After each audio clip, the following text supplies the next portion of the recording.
What's going on, guys? Welcome back to the channel. Hope you guys are staying green. Hope you guys are all having an amazing day. In this video, I'm going to be showing you guys how to search for stocks on Robinhood. Stocks that might do well, stocks that are trending, right? Stocks that you're looking for a dead cat bounce, mainly that the stock dropped a lot and you're looking for a nice retrieval back up. This can be for any reason at all. I'm going to try to show you guys how to use Robinhood as a screener.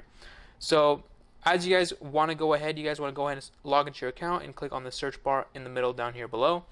On the trending list, right, these are trending companies. You guys want to go ahead and go through these categories specifically. So something I want to show you guys about is that these categories give you a bundle of companies that fall under this certain criteria of technology, the Ethereum family, or pharmaceutical companies, right? But we're going to go ahead and click on this middle one, upcoming earnings. So specifically why I like the upcoming earnings one is that day traders like to day trade the earnings. And the reason for this being is if you find a stock, right, that is dropping a lot, we're going to go ahead and use this filter.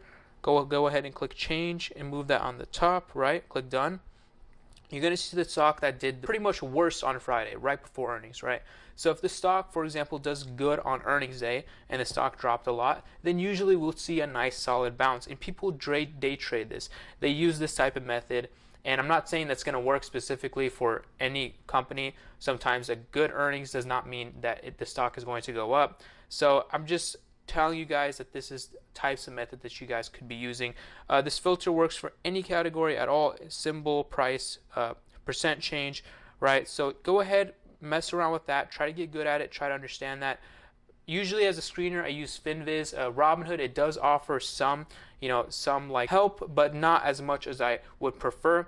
But this is something for a beginner. If you guys are looking to use Robinhood as a screener as a beginner, then it gives you enough experience, I would say. And when you feel more comfortable, you can go ahead and move on to more professional screeners that tell you about volume, low float, market cap, etc., stuff like that. If you guys did enjoy this video, if you guys do have any other questions about how to search stocks on Robinhood, specifically based on their category and their filters, let me know down in the comments below. I hope you guys stay green. Peace out.